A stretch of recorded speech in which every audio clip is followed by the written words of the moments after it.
If you need to take off. Can introduce Gary, one of our county commissioners. Here we go. Pardon? Can you go home and read Yeah. for a while? She's gonna go home and go to bed. Yeah, it's 8:05, so. Yeah, well, thank you for Safe coming. travels, thank you for coming. It's his computer, it's possessed. That was a computer sound? Yeah. Oh,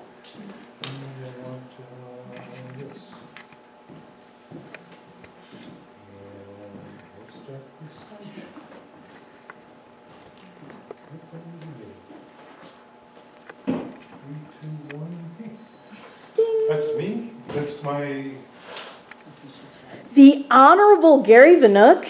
Yeah, I was surprised Wow. to find out that's the way they actually address us. Holy moly. Actually, it's not something that I put in there to explode my head and think how good I am. It's something I have to live up to. Hey, somebody called me miraculous the other day and floored me.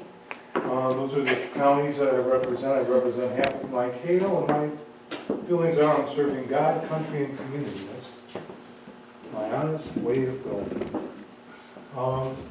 Adam and I put together a presentation on PILT. What that has to do is with the county. PILT stands for Payment in Lieu of Taxes. It has to do with the fact that we got so much federal land here that it doesn't bring in revenue, so federal's money is given back to us based on population size and all this, and this money is distributed out. In our county, it is distributed out. It's distributed out where they got forest land there by population, and you can either, some counties like us, we split half of it with our townships.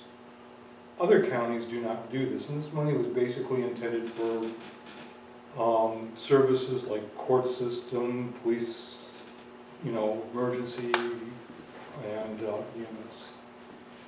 And the reason we were going to take that money from the townships, and the townships weren't really happy about that. It was going to put a big hole in their revenue sources, but the problem is our property tax collection. Now, we had something unusual happen, an anomaly in 2015, but pretty much this has been what we've been collecting for income. Unfortunately, you take a look at that against the cost of government, and you put the two together, and you can tell, except for that 1 year we had the anomaly, the amount of money we collect is not enough to run the government. The biggest problem is, and kind of sorry that Sue left, was, as you'll notice, our gain in the property taxes on the blue arrow. The yellow arrow is the cost of government. You can tell the acceleration curve is much greater, and the problem is all these unfunded, mandates. What happens is, like our court system, you can tell we're spending X amount of dollars, but the amount of revenue we get from, what the state mandates us to do and all that, just doesn't really help with the compensation. I mean, this thing has raised almost $80,000 over that many years, and we haven't even collected $8,000 in revenue from the state. As a matter of fact, our revenue sharing, as you can tell, has dropped off significantly. So that has been the big problem as to why we did this. So we're not sure what we're going to do yet. We're going to meet with the townships once again and figure out what we can do to increase revenue so we can run government, because we've got a serious situation going on there. So the whole of Alcona County is essentially digging itself further and further in debt. Well, but then again, we get all these mandates, just like, one of the things you could have, Lansing is now talking about this indigent defense fund, where we're going to be required to provide certain services to people that need legal help like you would downstate. You know, downstate, where you're Mhm. making arrests, 24 hours a Yeah. day, 7 days a week. Mhm. And they want to put the same cookie cutter restrictions on up here, that we gotta be able to have lawyers available and a private room, which we don't have in the county building. Carrie can tell you that. You know, it's gonna, they're talking about, and it's a guarantee that we're gonna get the money. Well, it's always a guarantee we're gonna get the money. And then after we get into it, there is no money.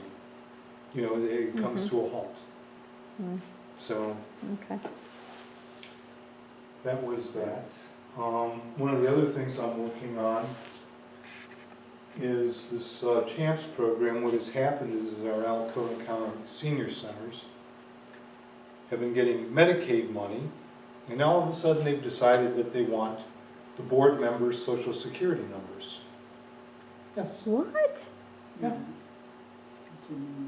It's a new Medicaid requirement, and it comes from this lovely gift that keeps on giving called Boehner, McConnell, Ryan Care.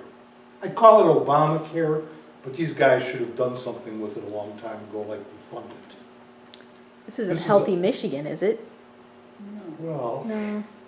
this comes from the federal government. Believe me, I've been in Okay. contact with Jack and James, and well, there's nothing they can do about it. It has to be fixed legislatively. It's not a regulation, it's in the Obamacare law. So, just to let you know that these people are going to get some attention, we are the 4th oldest county in the state of Michigan. This is out of the Detroit Free Press. Nationwide, we are the 4th oldest county.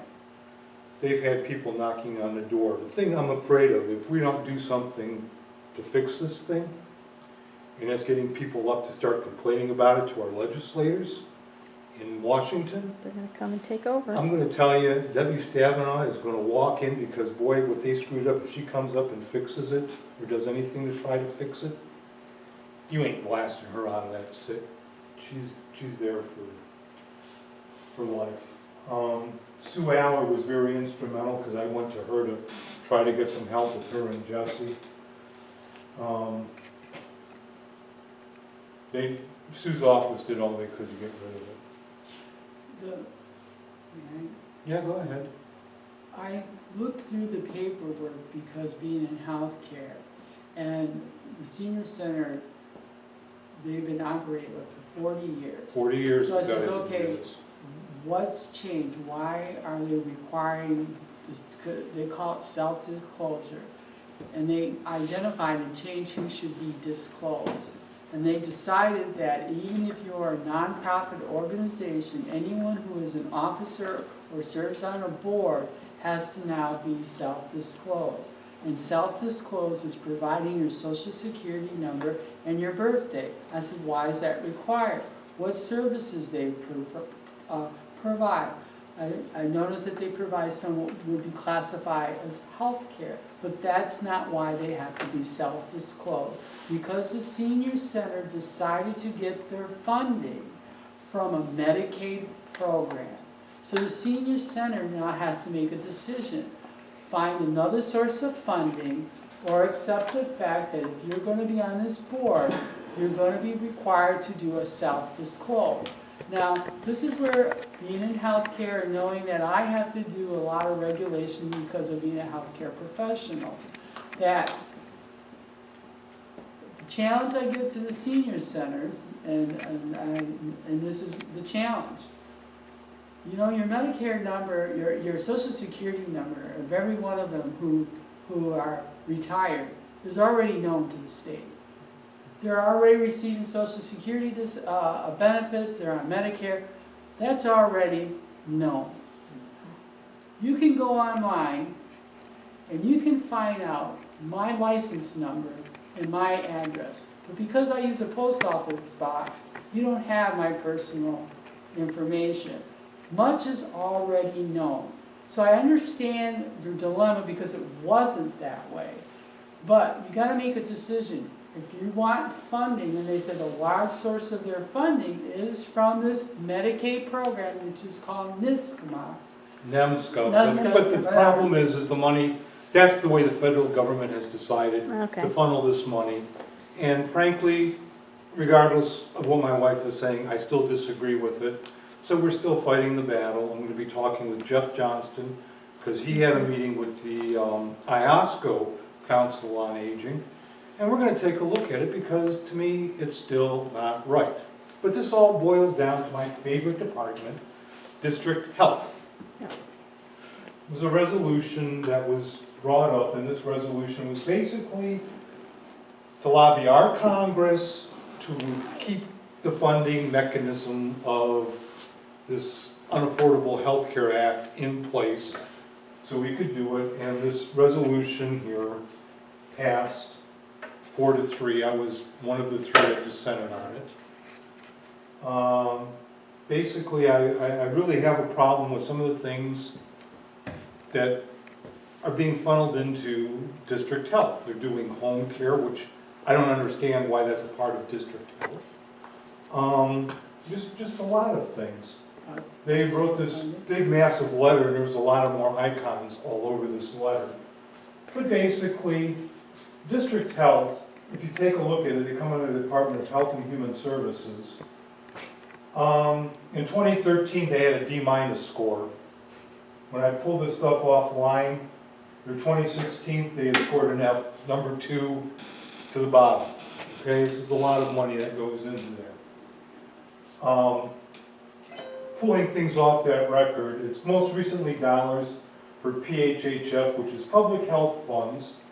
They went to fund a bike trail in Boyne City on a Department of Health grant. You know, because we need green spaces in northern Michigan. I mean, come on. Do you not? And if you really think I'm kidding, this is the paper I got it out of. Right there, bike trail, $18,500 grant from Northwest Michigan Health Department. Basically, that's money that comes in your tax money. Every time I go to these meetings, I lose it.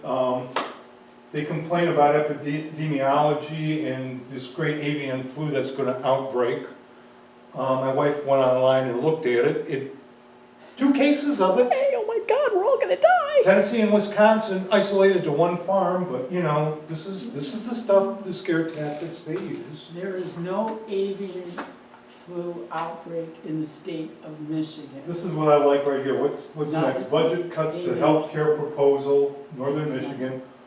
I guess this is my question. What happens to those people that were told they could keep their doctors and their plans and lost both? Who had adequate insurance but lost it due to the birth control requirements? Because that's what came into all this stuff, remember? Now, I mean, you know, if you're 59 years old, I think the possibility of you getting pregnant and needing birth control and pregnancy and, well, child exams is kind of on the decline. Physician that we know says he sees 10 patients less a day because of computer requirements.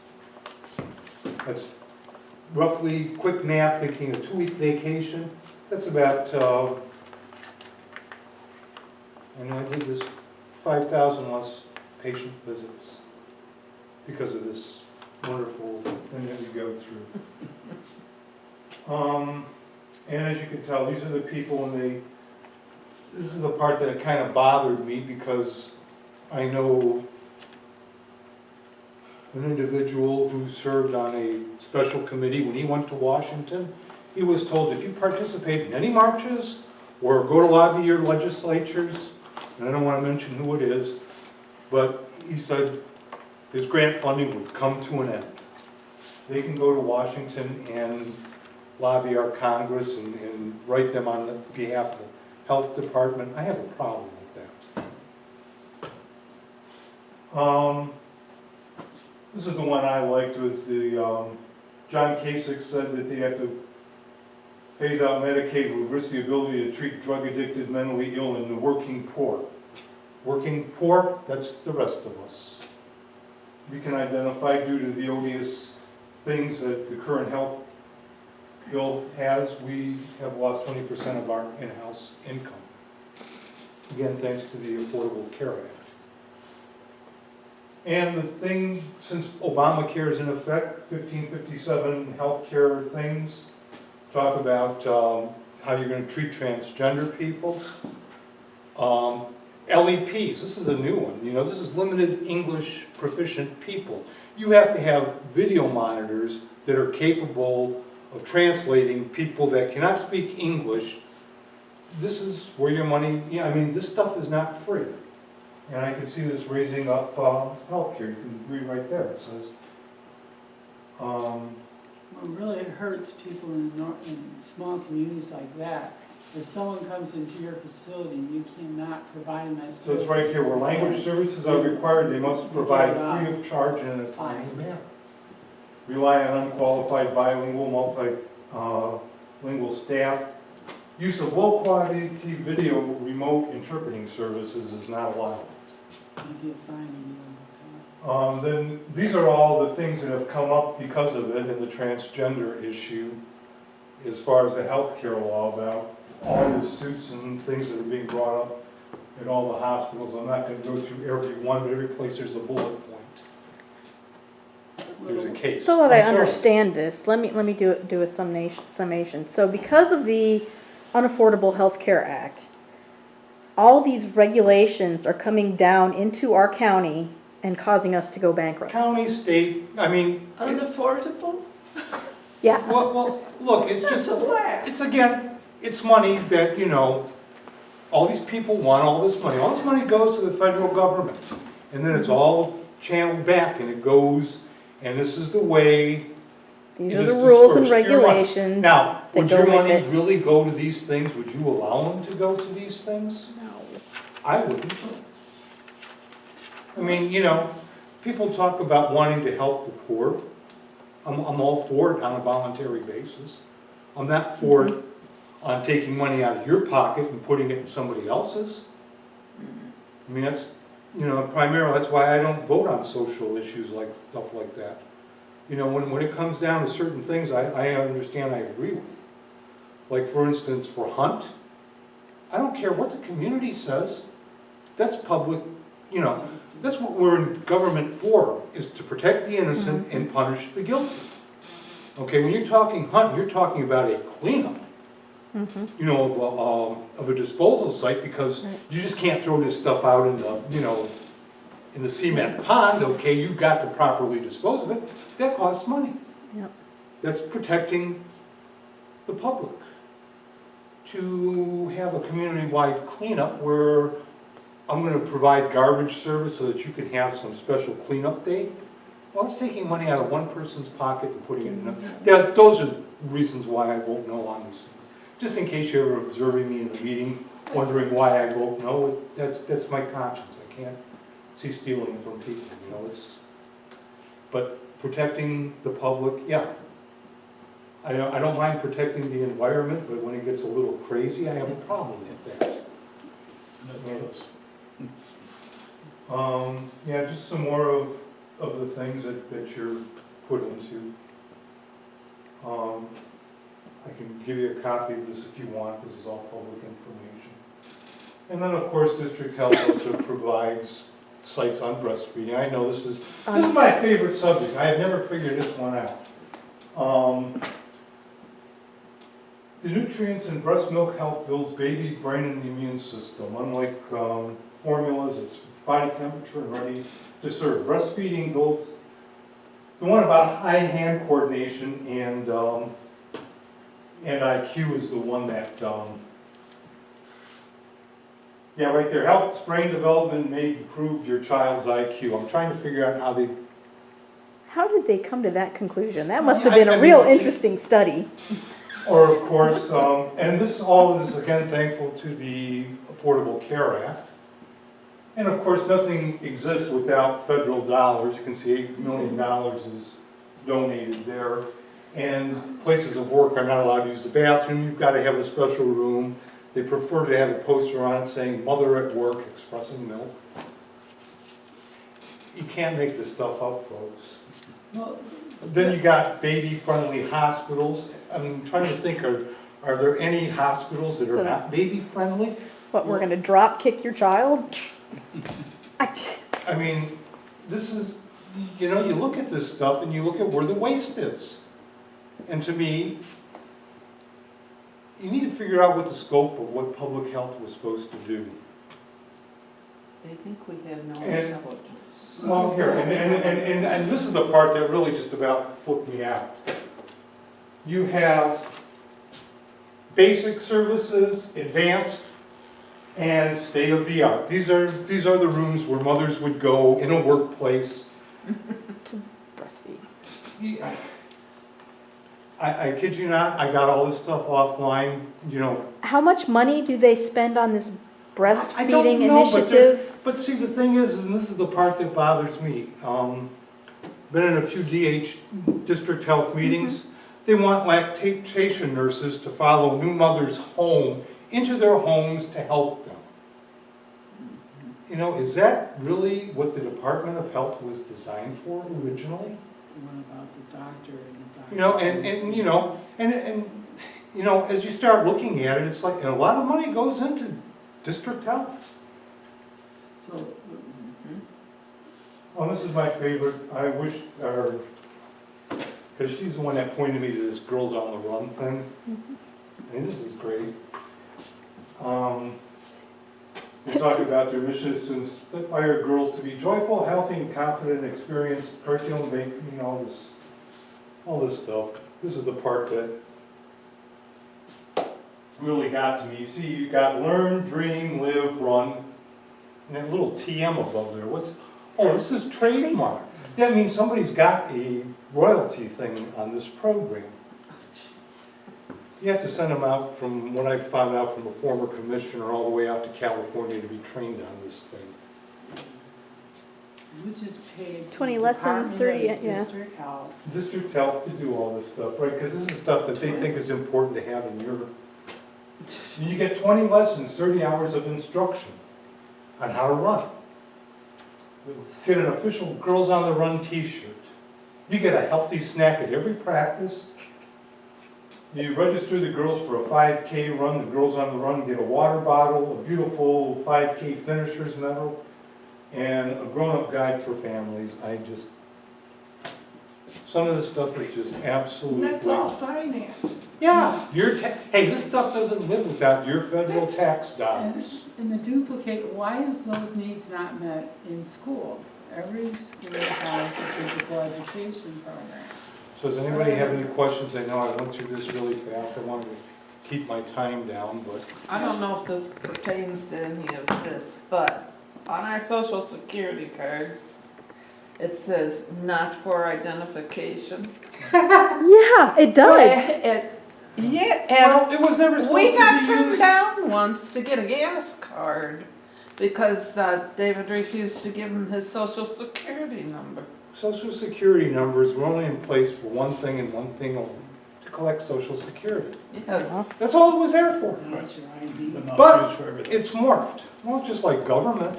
You give it with your ID, you Now give your it with taxes. your medical card, you give it, whatever you got, you have to give them this And, you know, number. I'm not for really the seniors getting money from the government, but you know what, we gave it to them. I don't like That's seeing the right. strings attached to it. That's It's like, if you're gonna give it, give it. Mhm. If you can live without it, then don't take it. You know, it would be nice, let me put it to you this way, perfect world, the way I would see things going. If we were paying less than federal taxes, less than state taxes, didn't have to do all this stuff. As a community, you can opt to do, you could do it out of your own good heart and say, you know, I want to help these people, because you would have money to do it with. But you know, the thing that I love, and I was talking to a person, and the person was kind of on the liberal side, you know, talking in their office, and they were saying, you know, but people are getting stingier nowadays. And it's like, stingier? Well, you know, wait a minute, you tax me on this, you tax me on that, tax me on another thing. You know, now the gas tax got raised, your utility bill you pay to a low-income assistance fund. You know, this is just money that just keeps coming out of your pocket. And you've got 911 services, which, in my opinion, they did it wrong. It should not be $3 per device. It should be a property tax thing. And, you know, they would have a steady flow of income. You could have whatever devices you need, like a cell phone and a landline, and everybody would just pay the same thing. You would have those services. But, you know, we do all these things, and people can't figure out, well, why we're not so charitable anymore. Well, gee, you know, we don't have as much money as we used to have anymore. And it's not so much the taxes that they take out of your paycheck, it's all the taxes that get put into everything else you deal with. Plus there's inflation. The dollar isn't worth what it used to be worth. Well, but basically, it's all the hidden taxes that you, Okay. What was the scariest thing, the biggest thing, what district health department wanted to do, and what the intention of why a district health department was established in the first place, is to look at big things that would affect a whole area's health, like if you had typhoid or that. But the district health department has started developing programs that have been uniquely designed by, if, for example, if a pregnant, you know, a woman has a child, the doctor, the nurse, they would work on those things. It's expanded itself beyond the original intent. And now what they are proposing to do, and this was scary because I read the information from the governor's office who had proposed, written a report of what they want to do. They want to create in the district health department somebody who would actually service like, and this was their wording, like a police officer. You know, like a police officer about how. So they have identified, if you're not what they call a baby-friendly place, meaning the criteria for someone to be able, if they decide to return to work, or if they come into your place of business, you need to have that accommodating space, or you can get fined. And a lot of things, again, people don't realize with the government regulation, it's killing the revenue basis of family practices and area hospitals. well, take So a look at, that's what we're is looking- district health doing in DH, you know, with home care? Why are they involved with providing home care to families? Because they require That's- money to run these We're gonna- programs. And Yeah, they're we're gonna always move on, assume- because, yeah, Sue's on that getting later. committee, and they're always asking for an extension of their budget. And we were hearing Sue talk about how you can get funding for parks and trails and that. Well, people are getting grants under the district health department because they want to promote a healthy lifestyle. But does that funding not come from Parks and Recreation to benefit that city? But they're taking money from all of us to fund these programs instead of allowing those entities to do the job that they were designed to do. Okay.